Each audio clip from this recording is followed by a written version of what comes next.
வியாழன் வணக்கம் நேத்ரா நிகழ்ச்சியினுடைய அடுத்த நேர்காணல் பகுதியோடு இணைந்திருக்கிறீர்கள். புதியதொரு வருடத்தை ஆரம்பித்திருக்கிறோம். அந்த வகையில் ஆண்டொன்று கூடுகிற பொழுது வயதொன்றும் கூடத்தான் செய்கிறது. வயதொன்று கூடுகிற பொழுது ஆரோக்கியம் சம்பந்தமாகவும் நாம் சற்று கவனம் எடுத்துக்கொள்ள வேண்டிய தேவையும் நிர்பந்தமும் ஏற்படத்தான் செய்கிறது. அப்படி பார்க்கிற பொழுது இன்று நாம் பேசவிருக்கிறது பெண்கள் தொடர்பானதாக இருக்கிறது.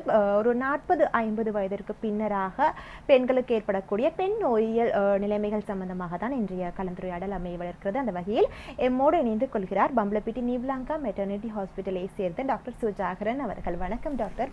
வாழ்த்துக்கள் அனைவருக்கும் வணக்கம். டாக்டர், நாம் இன்றைய தினத்தில் ஒரு 40 வயதிற்கு பின்னராக பெண்களுக்கு ஏற்படக்கூடிய இந்த பெண் நோயியல் தன்மைகள் சம்பந்தமாக பேசலாம். அப்படி பேசுகிற பொழுது மிக முக்கியமாக நாம் கருத்தில் எடுக்கக்கூடிய அந்த நோய் நிலைமைகள் என்னென்ன இருக்கிறது டாக்டர்? பொதுவாக ஒரு 40-50 வயதுக்கு இடைப்பட்ட பெண்கள் பெண் நோயியல் தொடர்பாக பெண் நோயியல் வைத்திய நிபுணரை நாடுகின்ற பொழுது பொதுவான பெண்களது பிரச்சனைகளாக 2 பிரச்சனைகள் வருகிறது. ஒன்று, அவர்களது மாதவிடாய் சக்கரத்தில் ஏற்பட்ட மாற்றங்கள். அதாவது ஏற்கனவே அவர்களுக்கு இருந்து வந்த ஒழுங்குகள் எல்லாம் மாறுபட்டு அளவுகளும் மாறுபட்டு இப்பொழுது சற்று ஒழுங்குகள் குறைவாகவும் கூடுதலாகவும் போகின்ற மாதவிடாய் போக்கு சம்பந்தமாக ஆலோசனை எடுக்க வருவார்கள். அது ஒரு விதம். இரண்டாவது, அந்த மாதவிடாய் காலங்களில் அல்லது அடிவயிற்றிலே வருகின்ற ஒரு வயிற்று வலி தொடர்பாக வருவார்கள். இதுதான் கூடுதலாக வருவது. மாதவிடாய் காலங்களிலே மாதவிடாயின் அளவு அதிகரிப்பதும், மற்றது அடிவயிற்று வலி, மாதவிடாய் காலங்களில் வயிற்று வலியும் வருவார்கள். இதை தவிர அவர்கள் பொதுவாக அந்த 1-2 குழந்தைகள் பெற்றெடுத்த பெண்கள் ஒரு கர்ப்பப்பை இறக்கம், அதாவது குடல் இறக்கம் என்று சொல்வார்கள், அல்லது கர்ப்பப்பை இறக்கம் தொடர்பாக அவர்களுக்கு இருக்கிற பிரச்சனைகள்.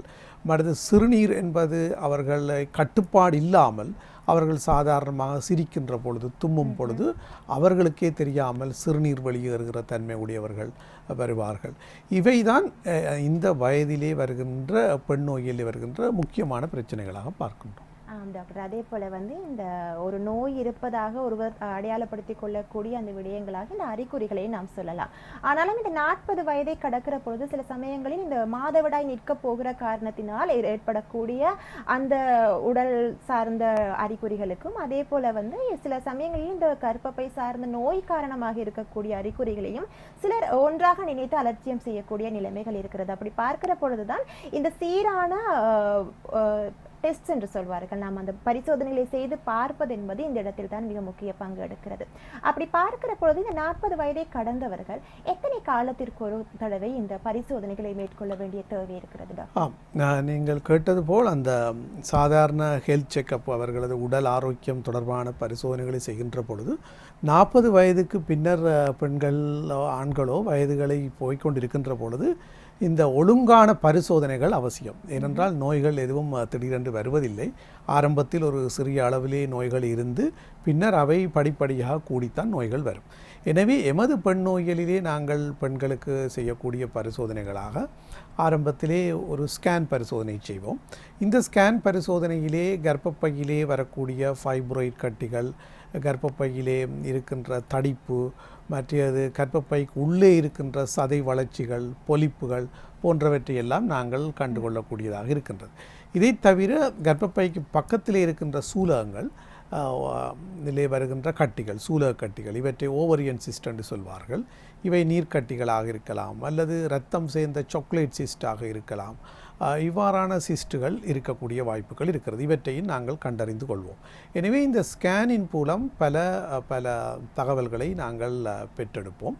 இதை தவிர மனம் முடித்த பெண்களுக்கு பெப் பரிசோதனை, பெப் ஸ்மியர் என்று சொல்வோம். கர்ப்பப்பை வாசலை நாங்கள் சோதித்து அதிலிருந்து வருகின்ற திரவத்தை பரிசோதனைக்கு அனுப்பி கர்ப்பப்பை வாசலிலே புற்றுநோய்க்குரிய கலமங்கள் மாற்றங்கள் அல்லது எதிர்காலத்தில் அந்த கர்ப்பப்பை வாசல் புற்றுநோய்கள் வருமா என்பதை Pep test, Pep smear test என்று சொல்வார்கள். இதன் மூலம் கண்டறியலாம். இதை தவிர அவர்கள் சூலகத்தில் ஏதாவது கட்டிகள், வீக்கங்கள் இருந்தால் இரத்த பரிசோதனைகளாக CA-125 போன்ற இரத்த பரிசோதனைகளை செய்து அவர்களது சூலகத்தின் ஆரோக்கியங்களை நாங்கள் பார்த்து கொள்ளலாம். இதை தவிர நாங்கள் இந்த மார்பக பரிசோதனைகள், அவர்களுக்குரிய மெமோகிராம் அல்லது மார்பகத்துக்குரிய ஸ்கேன்கள் போன்றவற்றுக்கு நாங்கள் அவர்களை ஆலோசனை வழங்குவது வழக்கம். இது எமது பெண் நோய்களுக்கு உட்பட்ட இந்த பரிசோதனைகள். இதை தவிர சாதாரணமாக ஒரு நபர் செய்யக்கூடிய இரத்தத்திலே சீனியின் அளவு, கொலஸ்ட்ராலின் அளவு, ப்ரெஷர் என்பன அவை பார்த்து கொள்ள வேண்டும்.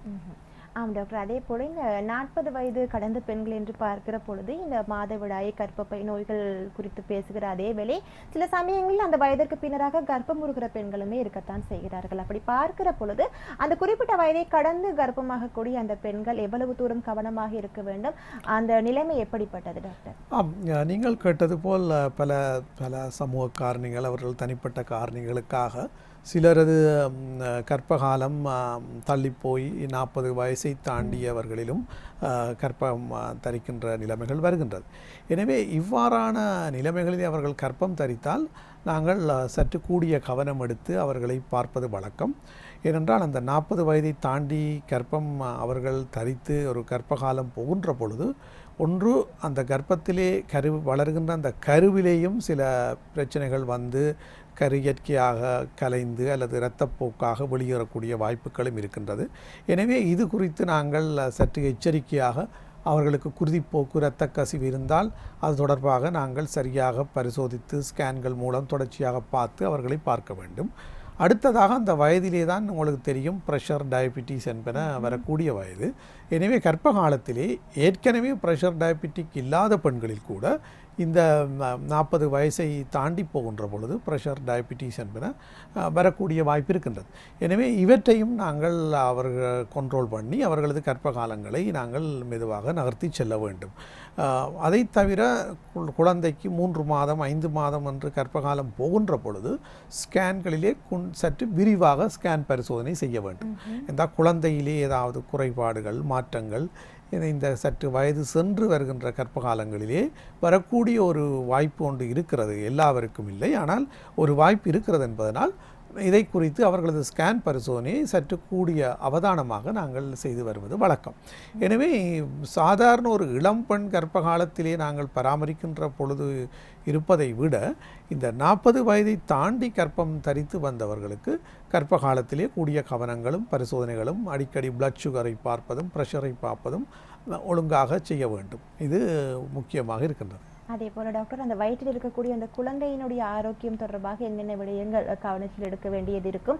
குழந்தை போஷாக்காக சிறந்த முறையில் பிறக்கக்கூடியதற்கான வாய்ப்புகள் இருக்கிறது தானே? ஆம், அதாவது இப்போ அந்த குழந்தையின் ஆரோக்கியத்தை நாங்கள் பொதுவாக அவர்களது குழந்தை வளர்கின்ற பொழுது தொடர்ந்து 3-5 மாதத்துடன் விடாமல் தொடர்ந்தும் அங்காலே 7, 8, 9 மாதம் வரைக்கும் கிரமமாக அவர்களது குழந்தையின் வளர்ச்சி, அதாவது குரோத் ஸ்கேன் என்று சொல்வோம். குழந்தை எவ்வாறு என்ன வேகத்தில் வளர்கிறது, குழந்தையின் வயிற்றில் இருக்கிற குழந்தையின் உடல் நிறை என்ன வேகத்தில் கூடிக்கொண்டு வருகின்றது, மற்றது குழந்தையை சுற்றி இருக்கிற வாட்டர் பேக், தண்ணி, நீரின் அளவு சரியாக இருந்து கொண்டு வருகிறதா, மற்றது குழந்தைக்கு போகிற இரத்தோட்டம், டொப்ளர் என்று சொல்வோம், டொப்ளர் ஃப்ளோ, அந்த குழந்தை போகிற தொப்புள் கொடி மூலமான இரத்தோட்டங்கள் சரியான வேகத்தில் போகிறதா, இதை நாங்கள் கிரமமான ஸ்கேன்கள் மூலம் கவனிக்கின்ற பொழுது நீங்கள் சொன்னது போல் இவர்களது குழந்தை வளர்ச்சி எந்த தடங்களும் இல்லாமல் சரியாக வளர்ந்து வருவதை நாங்கள் கண்காணிக்க முடியும். ஒருவேளை 8 மாதமோ அல்லது 7 மாதத்திலேயோ அந்த குழந்தை வளர்ச்சி கொஞ்சம் குறைவடைந்து கொண்டு வருகிறது, அல்லது குழந்தையின் நிறை சரியாக கூடவில்லை, இரத்தோட்டம் கொஞ்சம் குறைகிறது என்று சொன்னால் சில வேளைகளிலே நாங்கள் அதை கொஞ்சம் கூடிய கவனம் எடுத்து தொடர்ந்தும் வாரங்கள் வயிற்றினிலேயே குழந்தையை வைத்து தாமதிக்காமல் சில வேளைகளிலே சற்று முன்கூட்டியே நாங்கள் அந்த குழந்தையை வெளியிலே எடுத்து பின்னர் நாங்கள் போஷாக்குகள் கொடுத்து வளர்க்க வேண்டிய நிலைமை வரும். இவற்றை கவனிக்காமல் விட்டால் அந்த 8-9 மாதம் தாண்டி அவர்களது டேட் வரும் வரைக்கும் காத்திருக்கின்ற பொழுது வயிற்றிலே அந்த குழந்தைகளுக்கு ஏதாவது ஆபத்துக்கள் தாயின் வயிற்றுக்குள்ளேயே இருக்கும் பொழுதே வந்துவிடும். எனவே இதை தடுப்பதற்கு எமது கிரமமான அந்த குரோத் ஸ்கேன், ஒழுங்கான ஸ்கேன் பரிசோதனைகள் மூலம் குழந்தையின் வளர்ச்சியையும் ஆரோக்கியத்தையும் நாங்கள் கவனித்து வந்தால் எந்த நேரத்தில் பிரச்சனை வரும் என்பதற்கு அறிந்து அதிலே நாங்கள் தப்பித்து கொள்ளலாம். கண்டிப்பாக டாக்டர், மிக முக்கியமான ஒரு விடயத்தை எங்களோடு பகிர்ந்து கொண்டிருந்தீர்கள். அதே போல் இந்த பொதுவாகவே நாம் இந்த கர்ப்பப்பை சார்ந்த நோய்கள் சம்பந்தமாக பேசுகிற பொழுது எனக்கு மிக தெரிந்த ஒரு பெண், 45 வயது கடந்த ஒருவருக்கு அதிகப்படியான இரத்தப்போக்கு இருந்தது, மாதவிடாய் காலங்களில் ஒழுங்கற்ற நிலைமைகள் இருந்தது. அவர் இயல்பாகவே இது மாதவிடாய் நிற்ப போவதற்கான அறிகுறிகள் என்று நினைத்திருந்தார். ஆனால் திடீரென்று பரிசோதித்து பார்க்கிற பொழுது வயிற்றில் நிறைய கர்ப்பப்பையில் நிறைய கட்டிகள் இருக்க வேண்டியதும் அதே போல உடனடியாக அகற்ற வேண்டிய சூழ்நிலையும் இருப்பதாக அறிந்து பெற்றுக்கொள்ள கிடைத்திருந்தது. இப்படி பார்க்கிற பொழுது எந்தெந்த அறிகுறிகளை நாம் அலட்சியம் செய்யக்கூடாது டாக்டர்? அது மிக முக்கியமாக பெண்களுக்கு சொல்லியாக வேண்டும். அதாவது நீங்கள் சொன்னது பொதுவாக கர்ப்பப்பையிலே ஃபைப்ராய்ட் கட்டிகள். பொதுவாக ஃபைப்ராய்ட் கட்டிகள் என்பது கர்ப்பப்பையிலே சிறிய ஒரு மார்பிள் சைஸிலிருந்து பெரிய ஒரு தேங்காய் அல்லது ஃபுட்பால் கால்பந்து சைஸ் வரைக்கும் வளரக்கூடியது ஒன்று ஒரு கர்ப்பப்பையிலேயே. அதை தவிர ஒரு கர்ப்பப்பையிலேயே ஒரு கட்டி கூட இருக்கலாம், அதே நேரம் 30-40 கட்டிகள் கூட இருக்கலாம். எனவே இவை ஆரம்பத்திலே சிறியவையாக இருக்கின்ற பொழுது, சிறிய பருமனாக இருக்கின்ற பொழுது பெண்களுக்கு எந்த அறிகுறிகளையும் பொதுவாக காட்டுவதில்லை. பொதுவாக அவர்களுக்கே தெரியாது அவர்களது கர்ப்பப்பையிலே ஒரு ஃபைப்ராய்ட் கட்டி ஒன்று இருக்கிறது என்று. ஏனென்றால் மாதவிடாயிலும் பெரிய மாற்றத்தை தரவில்லை, வயிற்று வலியையும் தரவில்லை. அது எப்பொழுது நாங்கள் அதை கண்டறிந்து கொள்கிறோம் என்றால், நான் முதல் சொன்னது போல் அந்த ஒழுங்கான செக்கப், அதாவது மாதமோ அந்த வருடத்துக்கு ஒரு முறையோ அவர்கள் ஏதோ ஒரு தேவைகளுக்காக பரிசோதனைகளுக்கு என்று வருகின்ற பொழுது நாங்கள் ஸ்கேனை செய்தால் அந்த கர்ப்பப்பையிலே இருக்கிற கட்டிகளை கண்டறிவோம். அந்த கர்ப்பப்பையிலே உங்களுக்கு ஒரு ஃபைப்ராய்ட் கட்டி ஒன்று இருக்கிறது என்று சொன்னால் கூட சிலருக்கு அது ஒரு ஆச்சரியமாக இருக்கும். ஏனென்றால் அவர்களுக்கு நமக்கு தெரியாது, எந்த வித்தியாசமும் காட்டவில்லையே என்று தான் கேட்பார்கள். ஏனென்றால் அந்த அளவுக்கு அது சில வேளைகளில் அறிகுறியை காட்டாது. எனவே அதனால் நாங்கள் அந்த ஒழுங்கான கிரமமான ஹெல்த் செக்கப் ஸ்கேன் பரிசோதனைகள் மூலம்தான் இவற்றை முன்கூட்டியே கண்டறியக்கூடிய ஒரே ஒரு வழி. அதொன்று. இரண்டாவது, ஃபைப்ராய்டுகள் ஒரு குறிப்பிட்ட பருமனில் வளர்கின்ற பொழுது அல்லது கர்ப்பப்பைக்கு உள்ளே, அதாவது அந்த கர்ப்பப்பையின் சுவர் உள்ளே நோக்கி வளர்கின்ற பொழுது மாதவிடாய் அளவு அதிகரிக்க தொடங்கும். அவர்களுக்கு சாதாரணமாக போய் வந்த மாதவிடாய் இப்பொழுது கட்டி கட்டியாக போகிறது. கட்டி கட்டியாக போகிறது என்று சொன்னால், குளட்ஸாக போகிறது என்று சொன்னால் அளவு கூடிவிட்டது என்பது அர்த்தம். அதற்கு ஏதோ ஒரு பின்னணி காரணம் இருக்க வேண்டும். அதை தவிர ஒரு வயிற்று வலி வருகிறது, முதல் இல்லாத வலி வருகிறது என்றாலும் நாங்கள் இதை ஒரு பரிசோதனை மூலம் கண்டுகொள்ள வேண்டிய ஒரு கட்டாயம் இருக்கின்றது. ஆனால் அதை எதையும் கவனிக்காமல் நாங்கள் ஒரு கட்டியை பெரிய ஒரு தேங்காய் கால்பந்து ஃபுட்பால் சைஸிலே வளர அவர்கள் விட்டுவிட்டார்கள் என்று சொன்னால் அந்த நேரத்தில் தான் அவர்களது வயிறு பெரிதாகும். அப்பொழுதுதான் மற்றவர்கள் பார்த்து சொல்வார்கள், உங்களது வயிறு கொஞ்சம் பெருசாக இருக்கிறது, இதன் கட்டி இருக்குமோ தெரியவில்லை, டாக்டரிடம் பரிசோதித்து பாருங்கள். அந்த வேளையில் பார்க்கின்ற நிலைமை அது முன்னிய காலங்களில் அப்படி இருந்தது. ஏனென்றால் அந்த பரிசோதனைகள் ஸ்கேன்கள் எல்லாம் குறைவுதானே.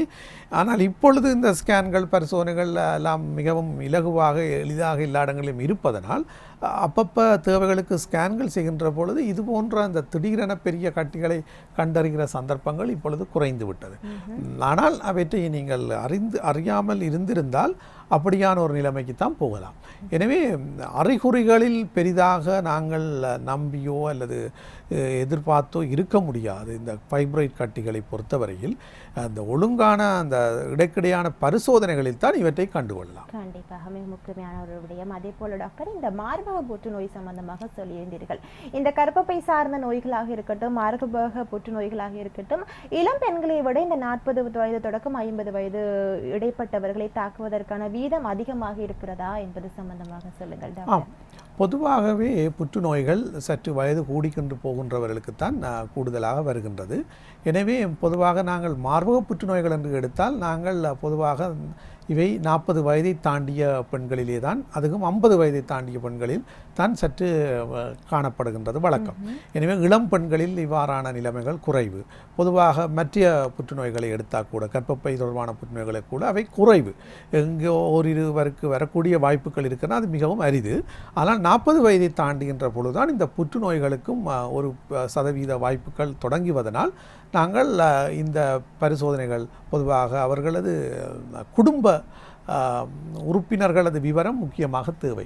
உதாரணமாக என்னவென்று சொன்னால், உங்களது தாய்க்கு இவ்வாறான புற்றுநோய் இருந்ததா, அல்லது உங்களது சகோதரிகளுக்கு இவ்வாறான புற்றுநோய் இருந்ததா, தாய் வழி சகோதரிகள் பெரியம்மா சிறியம்மான்னு சொல்வார்கள், அவ்வாறானவர்களுக்கு இது போன்றிருந்ததா, இவற்றை நாங்கள் பொதுவாக கேட்டறிந்து கொள்ள வேண்டும். அவர்களும் அதை அறிந்து வைத்திருக்க வேண்டும். வைத்தியருடன் அவர்கள் போகின்ற பொழுது எமது குடும்ப உறுப்பினர்களிலே இவ்வாறான புற்றுநோய்கள் இருந்ததாக அறிந்திருக்கிறோம் என்று சொல்ல வேண்டும். எனவே இவற்றை வைத்து நாங்கள் கொஞ்சம் உங்களுக்கு சில வேளைகளிலே சற்று முன்கூட்டியே குறைந்த வயதிலேயே நாங்கள் பரிசோதனைகளை செய்யலாம். பொதுவாக நாங்கள் மெமோகிராம் என்பது நன்றாக வயது பிந்திய நிலையிலே தான் செய்வது. பொதுவாக 40லும் இன்னும் பிந்தி 45 50 வயதிலே மெமோகிராம் செய்தால் காணும் என்ற ஒரு நிலையிலே இருப்போம். ஏனென்றால் அதுவும் ஒரு எக்ஸ்ரே தானே. அப்போ அதன் கதிர்வீச்சுக்கள் கூட உங்கள் உடம்பை தாக்கலாம் என்பதனால் நாங்கள் ஒரு தேவை இல்லாமல் ஒருவருக்கு இளம் பெண்ணுக்கு மெமோகிராமை எடுங்கள் என்று சொல்ல முடியாது. ஆனால் ஒரு காரணங்கள் அவர்களது குடும்ப நில விவரங்களிலே அவ்வாறான நோய்க்குரிய பின்னணி இருந்தால் நாங்கள் சற்று முன்கூட்டியே 40 வயதிலேயாவது அந்த மெமோகிராம்களை எடுத்து பார்ப்பது சிறப்பு. இவ்வாறான நோய்கள் டாக்டர் உண்மையாகவே இந்த பாரம்பரிய காரணிகளின் ஊடாகத்தான் கடத்தப்படுகிறதா அல்லது அது இல்லாமல் ஏற்படுவதற்கான வாய்ப்புகள் இல்லை? அதாவது பல காரணிகளின் தொகுப்பு தான் இந்த கர்ப்பப்பை பெண் நோய்களின் வெளிப்பாடு. பல காரணிகளின் தொகுப்பு. அதிலே ஒரு காரணி இந்த பரம்பரை இயல்பு ஜெனட்டிக் பங்களிப்பு இருக்கின்றது. மற்றது எல்லாம் அவர்களது தனிப்பட்ட பழக்க வழக்கங்கள், தனிப்பட்ட உடல் நிறை, தனிப்பட்ட அவர்களுக்கு இருக்கின்ற மற்ற நோய்கள், மற்ற அவர்களுக்கு உணவு பழக்கங்கள் என்பதிலே தங்கியிருக்கின்றது. மற்ற அவர்களுக்கு எத்தனை குழந்தைகள் இருக்கிறது, குழந்தைகள் கர்ப்பம் தரித்தவர்களா, எத்தனை குழந்தைகள், அல்லது குழந்தைக்கு பால் கொடுத்தவர்களா, குழந்தைக்கு பாலே கொடுக்காத பெண்ணா, இது போன்ற பின்னணிகள் பங்களிப்பு இருக்கின்றது. ஆனால் ஒரு பங்களிப்பு அவர்களது பரம்பரை ஜெனட்டிக் பங்கில் இருந்துதான் அந்த நோய்கள் அவர்களுக்கு அங்கு தெரிவிக்கப்படுகின்றது. டாக்டர், அதே போல இந்த மார்பக புற்றுநோய் சம்பந்தமாக பேசுகிற பொழுது என்னென்ன அறிகுறிகள் அவை காட்டும் டாக்டர்? உண்மையிலேயே அறிகுறிகளை அவை வெளிக்கொணருமா அல்லது என்ன விதமான விஷயங்களை கொண்டு அவற்றை நாம் அறிந்து கொள்ளலாம்? பொதுவாக பெண்கள் என்பவர்கள் ஒரு நடுத்தர வயதை தாண்டி 35 40 என்று போகின்ற பொழுது அவர்கள் செல்ஃப் எக்ஸாமினேஷன், அதாவது தாங்களே தமது மார்பகங்களை இடைக்கிடையே 2-3 மாதங்களுக்கு ஒரு தடவை அவர்கள் பரிசோதித்து பார்க்க வேண்டும். அதாவது ஒரு மாதவிடாய் ஒன்று வந்து பீரியட்ஸ் ஒன்று வந்து முடிந்த பின்னர், ஏன்னா மாதவிடாய் காலங்களிலே மார்பகங்கள் சற்று தடிப்படைந்திருப்பதனால் அந்த நேரங்களிலே மார்பகத்துக்குள்ளே இருக்கிற கட்டிகள் சரியாக கைகளால் அமர்த்தப்படும் பொழுது தெரியாமல் போய்விடக்கூடிய வாய்ப்பு இருக்கின்றது. எனவே ஒரு மாதவிடாய் ஒன்று முடிவடைந்த பின்னர் வருகின்ற காலப்பகுதியிலே ஒரு பெண் இடையே தனது மார்பகங்களை கையால் பரிசோதிக்கின்ற பொழுது அவ்வாறு ஏதாவது கட்டிகள் அல்லது வீக்கங்கள் அல்லது ஒரு அசாதாரண தன்மைகள் தெரிந்தால் வைத்தியருடன் பரிசோதனைக்கு செல்ல வேண்டும். அவ்வாறு வைத்தியர் அதை உறுதிப்படுத்தினால் அவர் ஸ்கேன் பரிசோதனைகள் மூலம் அவ்வாறு ஒரு கட்டி ஒன்று இருக்கிறதா என்பதை அறிவார். எனவே அதை கொண்டு அவர் பின்னர் அடுத்ததாக அந்த கட்டியிலிருந்து ஒரு ஊசியை அனுப்பி அதிலிருந்து சில கலங்களை எடுத்து நாங்கள் அந்த கட்டியின் வகை என்ன என்று அறிந்து கொள்வோம். எனவே நீங்களாகத்தான் அந்த செல்ஃப் எக்ஸாமினேஷன், அதை தாங்களாக சுய பரிசோதனை செய்து அவ்வாறு ஒரு அசாதாரண தன்மைகள் இருந்தால் அவர்கள் வர வேண்டும். இதை தவிர மார்பகங்களில் இருந்து ஒரு முலைக்காம்புகளுக்கூடாக இரத்தம் வடிதல் போன்றவை இருந்தால், அல்லது மார்பகத்தின் தோல் வந்து சில பகுதிகளிலே சற்று சுருக்கமாக உள்ளுக்கே இழுக்கப்பட்ட ஒரு தன்மையாக, ஒரு அசாதாரண தன்மையாக ஒரு இடத்திலே மார்பகத்திலே இருக்கிறது என்று சொன்னாலும் அது ஏதோ உள்ளுக்கு ஒரு கட்டி ஒன்று அவ்வாறு இழுக்கிறதா என்று பார்க்க நீங்கள் சந்தேகம் இருந்தால் அது குறித்த வைத்திய நிபுணருடன் ஆலோசனைக்கு போய் அவற்றின் தெளிவுபடுத்தி கொள்ளலாம். எனவே நீங்களும் சற்று விழிப்பாக இருக்க வேண்டும். கண்டிப்பாக நாம் நோய்கள் சம்பந்தமாக, அறிகுறிகள் சம்பந்தமாக நிறையவே பேசியிருந்தோம். அந்த வகையில் நோய் என்று வரக்கூடிய ஒரு சூழ்நிலையில் மக்களுக்கு இருக்கக்கூடிய ஒரு நம்பிக்கையை இந்த மருத்துவத்துறை எவ்வளவு தூரம் விருத்தி கண்டிருக்கிறது என்பது தான். அப்படி பார்க்கிற பொழுது இலங்கையில் இந்த பெண் நோயியல் நிலைமைகள் சார்ந்த மருத்துவத்துறை எந்த அளவு தூரம் விருத்தி கண்டிருக்கிறது டாக்டர்? எந்த அளவு தூரம் சிகிச்சைகள் இங்கு கிடைக்கக்கூடியதாக இருக்கிறது? பொதுவாக நாங்கள் வெளிநாடுகள் போன்று இந்த வரும் முன் காப்போம் என்ற மாதிரி நோய் பரிசோதனைகள், பெண்களின் ஆரோக்கியத்தை பரிசோதிக்கக்கூடிய பலவிதமான பரிசோதனை முறைகள், புற்றுநோய்களை ஆரம்பத்திலே வராமல் செய்யக்கூடிய தடுப்பு முறைகள், கண்டறிகிற முறைகள் எல்லாம் இப்பொழுது பொதுவாக இப்போ எமது நாடுகளாவிய ரீதியிலே பல இடங்களிலே இந்த சுகாதார வைத்திய கிளினிக்கள் மூலம் இவர்கள் செய்து வரப்படுகின்றது. இதிலே பொதுவாக அவர்களுக்குரிய பெப் பரிசோதனை, ஸ்மியர் டெஸ்ட் என்று நான் முதலிலே குறிப்பிட்ட அந்த பெப் டெஸ்ட்டை செய்கிறார்கள். அதிலே ஏதாவது ஒரு சந்தேகம் இருந்தால் வைத்திய நிபுணரை போய் சந்திக்க சொல்லி அனுப்பி வைக்கின்றார்கள். மற்றது இந்த மாதிரி மார்பகங்களிலே ஏதாவது அறிகுறிகள் இருந்தால் அவற்றுக்குரிய நிபுணரை சந்திக்குமாறு அறிவுறுத்தல்கள் செய்து வருகிறார்கள். மற்றது ஸ்கேன் பரிசோதனை மிக இலகுவாகவும் குறைந்த விலையிலேயுமே மற்றது இலவசமாகவும் அரச வைத்தியசாலைகளிலே ஸ்கேன் பரிசோதனைகள் செய்யக்கூடிய வசதிகள் இருப்பதனால் இந்த ஃபைப்ரோயிட்டுகள் கட்டிகள் என்பதனெல்லாம் விட்டு விடுவதற்கு சந்தர்ப்பம் இல்லை, கண்டறிந்து கொள்ளக்கூடியதாகவே இருக்கின்றது எமது நாட்டில். எனவே பொதுவாக சொல்லப்போனால் எமது நாட்டில் இந்த பெண் நோய்கள் தொடர்பான நோய்களை பரிசோதிப்பதற்கும் அவற்றை ஆரம்பத்தில் கண்டறிவதற்கும் அவற்றுக்கான சிகிச்சைகளும் மிகச் சிறப்பாக இருக்கின்றது, அதற்கான வசதிகளும் இருக்கின்றது. நீங்கள் தயக்கம் இல்லாமல் கூச்சம் இல்லாமல் உங்களுக்கு இருக்கின்ற பிரச்சனைகளை அருகில் இருக்கிற வைத்திய நிபுணருடனமோ அல்லது வைத்திய சேவைக்கோ சென்று நீங்கள் தெரிவிக்கின்ற பொழுது அது ஏதோ ஒரு வழியிலே உங்களை சரியான இடத்துக்கு அனுப்பி வைக்கப்பட்டு அந்த பரிசோதனைகள் மூலம் நோய்கள் காலதாமதம் இல்லாமல் கண்டறியப்பட்டு அதற்கான தகுந்த சிகிச்சைகளை பெற்றுக்கொள்ளக்கூடியதிலே எந்த சந்தேகமும் இல்லை. டாக்டர், அதே போல் இந்த உணவே மருந்து என்று வாழ்ந்த ஒரு பரம்பரையில் இருந்து வந்தவர்களாகத்தான் நாம் அனைவருமே இருக்கிறோம். அப்படி பார்க்கிற பொழுது எந்த உணவுகளை தவிர்த்து கொள்வதோ அல்லது எந்தெந்த உணவுகளை உணவில் சேர்த்து கொள்வதோ இந்த கர்ப்பப்பை சார்ந்த விடயங்களிலாக இருக்கலாம், மார்பக புற்றுநோய்கள் சம்பந்தமாக இருக்கலாம், ஒருவருக்கு ஆரோக்கியத்தை மேம்படுத்தக்கூடியதாக இருக்கும் டாக்டர். அதாவது இது முக்கியமாக சிறந்த கேள்வி. என்றால் பெண் நோயியலிலே பல நோய்கள் கர்ப்பப்பை சம்பந்தமான நோய்களும் மார்பக நோய்களும் பின்னி பிணைந்திருப்பது ஒரு பெண்ணின் பாடி மேஸ் இண்டெக்ஸ் என்று சொல்வோம், உடல் நிறை சுட்டன். அதாவது அவரது உயரத்துக்கேற்ற உடல் நிறையை அவர் எவ்வளவு சிறப்பாக கண்காணித்து வருகிறார் என்பதை பொறுத்துத்தான் இந்த நோய்களது உக்கிரம் ஆரம்பம் என்பதை விட இந்த நோய்கள் கூட உக்கிரம் அடைவது அதில் தங்கியிருக்கின்றது. எனவே அவர்கள் தமது உடல் அந்த நிறையை சரியாக பேணி காக்கக்கூடிய மாதிரியான உணவு பழக்கங்களை அவர்கள் கட்டாயம் 40 வயதை தாண்டிவிட்டால் மேற்கொண்டே ஆக வேண்டும். அதாவது அந்த கார்போஹைட்ரேட் அண்டு மாச்சத்து நிறைந்த உணவுகள் மற்றது மிகவும் இனிப்பான உணவுகளுக்கு அடிமையாவதை தடுத்து அவர்கள் மாற்று வழியாக புரத உணவுகள், அந்த கடலை, பயறு, மீன், இறைச்சி போன்ற புரத உணவுகள், சோயா உணவுகளை அதிகம் சேர்க்கின்ற பொழுது இந்த உடல் நிறை கூடுவது, உடல் கொழுப்பு கூடுவது என்பதை குறைத்து கொள்ளக்கூடியதாக இருக்கும். அதனுடன் சரியான உடற்பயிற்சியும் அங்கு அடக்கப்படுகின்றது.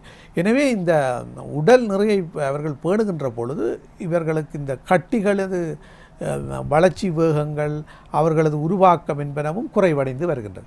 ஏனென்று சொன்னால் உடல் நிறை கூட இருக்கின்ற பொழுது கொழுப்பு கூட இருக்கும். அவர்கள் உடம்பிலே கொழுப்பு கூட இருந்தால் உடலிலே இருந்து உருவாக்கப்படுகின்ற ஈஸ்ட்ரஜனின் அளவும் கூடவாக இருக்கும்.